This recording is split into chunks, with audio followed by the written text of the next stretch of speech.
Whack and the Dubsy bricks for the finale of building Jabba'S palace in Lego.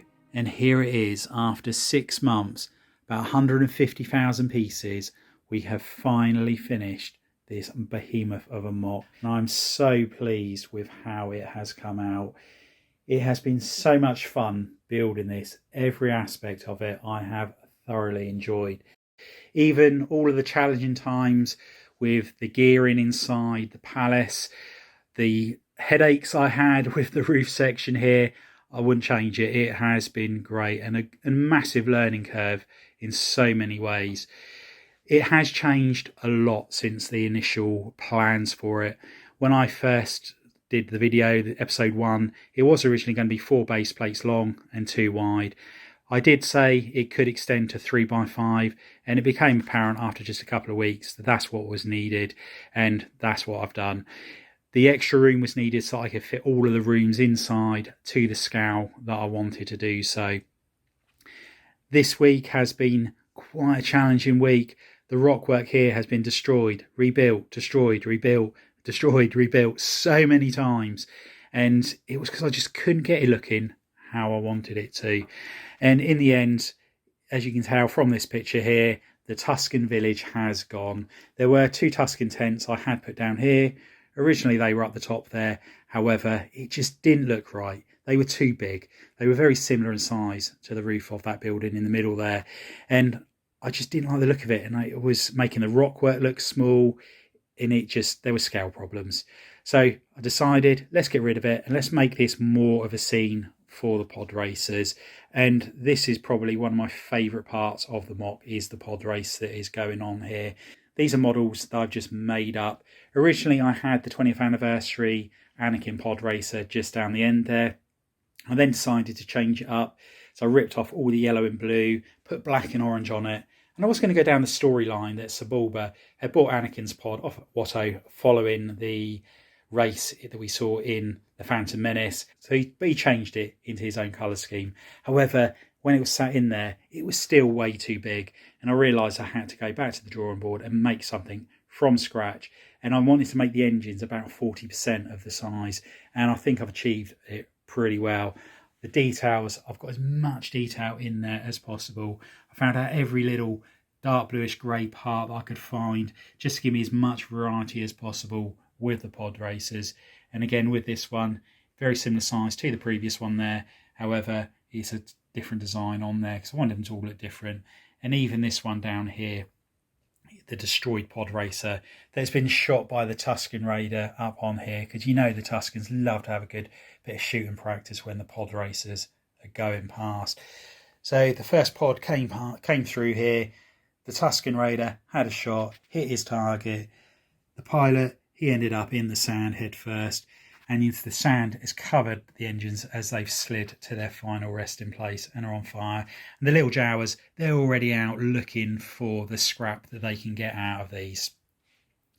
A couple of stormtroopers, they're also up there just watching the race, enjoying it, whiz past. And up the top here, we've got some more Tuscan Raiders. They're just enjoying a little bit of food by the campfire. Over here, we've got our Sarlacc pit. Now, this is not the one from Return of the Jedi. That would be miles away from the palace and will be a lot larger. However, these stormtroopers have come along, and one of them, he's fallen in. And I got the inspiration for that from the Book of Boba Fett. So, yeah, they're all there trying to help their mate. Don't fancy their chances, though. The Sarlacc pit was really fiddly to make, especially when you got large fingers. And it just came out so well. I was so pleased with the look of this. Such a satisfying build. And this again is something that I am intending on keeping long term. Luckily this is on the corner of a base plate, so when I dismantle the MOC, I'm going to try and take it off so it's in one piece and finish the edges off, and then put it on the shelf so I can remember this thoroughly enjoyable building experience of Jabba'S palace and keep that as memento of the build. Again, when you just look down at this view, I do think I'm just so pleased with it and so proud of how it's come out. The rock work has been great fun doing that. Obviously, I had a lot of practice with the back cave. However, I feel that this is a little bit better than the rock work that I did in there.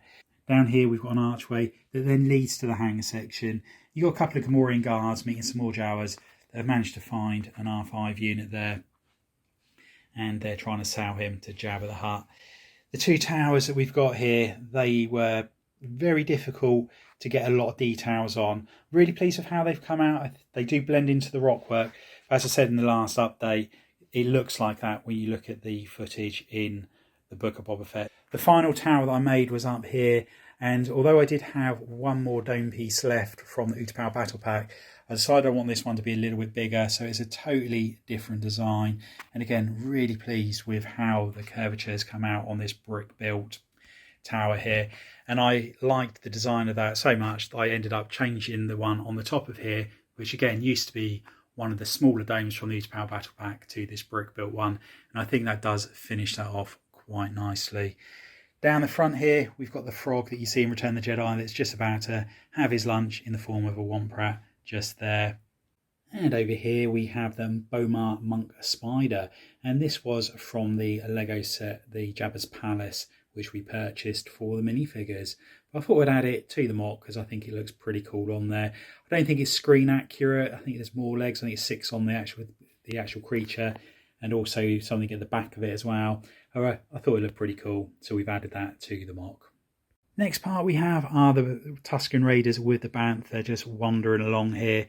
Now the Bantha was great fun to make. I did look on Rubricable, however, it was something I felt like I could build myself, and there was no necessity to purchase the instructions for it. Really pleased with how this has come out, and I think this will probably survive after I've destroyed Jabba's palace. And here we have a skeleton remains of some creature just outside of the palace, and this was in inspiration from the scene you see in A New Hope. And at the back here we have an R2 unit hiding in the rockwork, trying to stay out of the way of the Tusken Raiders. The rocks here lead through to the main buildings. Now all 3 of these towers, they could be removed from the MOC. They're just sitting on tiles. They did originally slide out this way, however I have now built plates up once I finished them to keep them in place, and it just gave it that nice finished look. This one is still removable, which I need to remove so I can get into the palace and show you around, but all 3 of these towers are solid. There's such a support structure all the way up inside them, and the main tower weighs an absolute ton. And here we have the best view of the 3 towers. I'm so pleased with how these have come out. As I mentioned during the build series, the tower locations were so difficult to work out where to put them. In the different images that you see, even in Return of the Jedi, in literature that you see, the Book of Boba Fett, they're constantly moving around. 1 minute this tower's on the left, the next minute's on the right. And I said earlier on in the build series that I was just doing it from the opening scene of Return of the Jedi, which has this tower in the middle here, which is why it is this way round. So in some of the images I've shown in this video, it shows that tower on the other side. However, I'm sure there must have been 2 of these towers, one either side. However, I decided to go for just the one. With the details on here, you can see how many 1x1 and 1x2 plates have been put into each section just to get all of those details on there. As I mentioned at the beginning of the video, I reckon this MOC is 150,000 pieces at least. And some people might find that hard to believe, but when you have a closer look, you can see thousands of 1x1 studs in here. These buildings, as mentioned, they're solid, and there's so much filler brick in there, let alone all of the filler brick that's in here. I've lost track of the amount of cups of filler brick that I've purchased just to make this MOC, let alone the orders on Bricklink and from lego.com. Overall, I could not be happy with how these 3 towers have turned out. It tried to get all of the details in there, like the steps that curl round to the side, and even on the front here you'll see the sand detail that's just on the top of the brown part of the door there, as you would have seen in Return of the Jedi. So I wanted to try and get as much attention to detail as possible. The scale of this is obviously not accurate. It'll probably be about 5 or 6 times bigger than what I've made here to make it accurate to the films. But overall, yeah, that image is just so satisfying to look at. Really pleased with the end result of it. Anyway, that's the outside. Let's turn our attention to the inside. And here we have the throne room itself, and I'm really pleased with how this has come out and all of the details that we've managed to get into there. Even the stairs veer off to the right hand side and the wall is curved inside of there. The arches, they were quite a challenge to start with, but again, really happy with how they have turned out. And we've even got Boba Fett there standing on the stairs. Max Rebo, I didn't have the actual minifigure, so I've done the best I can with a brick build figure. I know it doesn't look much like him, but you get the general idea. And I've used the band members you get in the Mos Eisley Cantina set for the singers in this part. If we go over to the back here, you'll see the two drummers there bashing away on the drum. And at the back here, we've got the Gavarian Death Gang. Now, I know they weren't in Return of the Jedi or even in the original trilogy. However, I think they're such cool looking figures that I wanted to add them to the MOC. And here we have Han Solo hanging in carbonite. And again, I wanted to try and get as many details as I saw in the film, hence the table to the right and that other little table section to the left here. Now, at the back of the palace here, this area here and here would have actually been stairs. And if the tower had been on top, I may possibly have put some stairs in there. However, I've just used them as cut sections so you can actually see the different parts of the palace here. As you can see, there are even stairs at the back under that archway up there, as you would see in the palace itself. And at the back here, you have got the booths. Now, with these booths, it would have been nice if I was able to push the chairs and the table just a little bit further forward so the figures were more in the arches.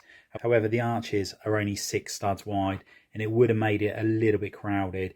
So I've opted to put them at the back here. And if you look closely, you even see that the arches are at the same angle as those inverted slopes behind. And that took a little while to get the technique just right to make it work inside that. But again, really happy with the overall look of this palace. Now at the top here, you can see Ula the dancer, and she is on the trapdoor. And we have got a couple of working mechanisms in the throne room here. So when you pull a lever, the trapdoor will open and she will fall all the way through. And out the bottom, she will pop. And you can see the gate at the back there. Now this goes up and down depending on whether or not the trapdoor is up or down. And that took absolutely ages to get that working right. I needed it so the trapdoor would open and the minifigure would fall through before the gate got to the bottom. Once the victim has fallen through, you can turn another wheel and Jabba the Hutt will slide smoothly forward until he gets to the platform, and there he can watch the poor victim get killed and eaten by the Rancor. The Rancor here, as you can see, is brick built, and this took absolutely ages. And you can see the Gamorrean guard in the grasp of the Rancor. And down here, we've got Luke Skywalker with bone in hand, ready to pop it in the Rancor's mouth. This Rancor was so difficult to build, and it took a whole week just to get him right. The first one I made, I was really happy with. Put it in the MOC, and it was almost as tall as the room here. So I had to start from scratch, which was a shame. But all in all, happy with how it came out. As you can see, there's another cog here. And if you turn this one here, the door will go up. And you can even see the teeth on the bottom of the door. So Luke would run through into this room, turn around. And then once he's done so, he picks the skull up, throws the skull, and it activates the door and it drops down onto the Rancor's head. And I'm sure if I put the Rancor there, it would kill him because that door is very heavy. So this side here is the Rancor holding pen. So this is where he would be. And then we have the Rancor Keeper's quarters in here. And this is the corridor where the Rancor Keeper would be waiting, looking through. And that's where he will be when he finally sees the Rancor die. Down here we have got the prison cell area. And on this one, you can see the tentacle. And it's coming through and grabbing C-3PO as he's on his way to the droid torch room. But don't worry, he managed to get there all in one piece. And this was such fun to build this droid torch room. The droids in here, the brick built ones, the best I could do with the parts that I could find available. And pretty happy with how it's come out. You see Gonk droid there upside down having his feet burnt. And the poor medical droid there having his arms ripped off. And at the back, not from this film obviously, but we got Dio. He's already been destroyed and has been chucked into a crate. And there's R2-D2 and C-3PO awaiting their fate. With these prison cells, both these door sections are removable.